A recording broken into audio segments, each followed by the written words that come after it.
Moving on Friday, US President Donald Trump made a historic announcement. He said that Sudan and Israel have agreed to normalize their diplomatic relations.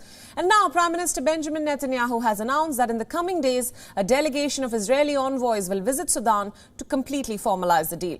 Donald Trump sealed the agreement in a phone call with Israeli Prime Minister Netanyahu and the Sudanese Prime Minister Abdullah Hamdok. In a news conference, Prime Minister Netanyahu announced the visit and said that he hopes that the policy will continue. משלחת ישראלית תצא לסודן בימים הקרובים כדי להשלים את ההסכמים. אני מקווה שהמדיניות הזאת תימשך.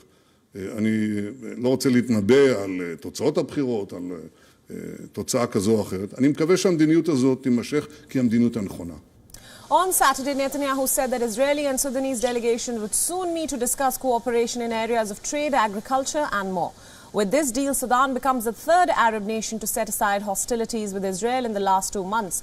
But how long will it take to finish the deal still remains unclear.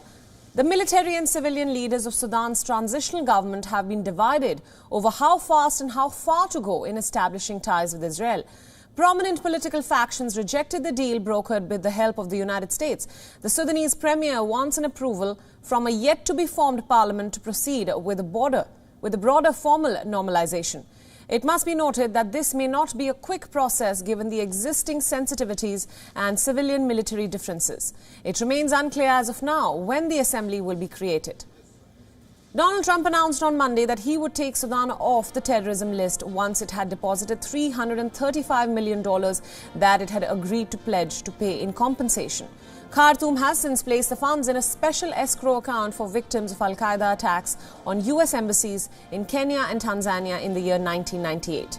Washington blacklisted Sudan in 1993, accusing the regime led by Omar al-Bashir of supporting terrorist organizations. Meanwhile, Israeli Prime Minister Benjamin Netanyahu hailed the new developments by calling it the start of a new era in the region. Netanyahu thanked the U.S. President and his team for their role in brokering this deal.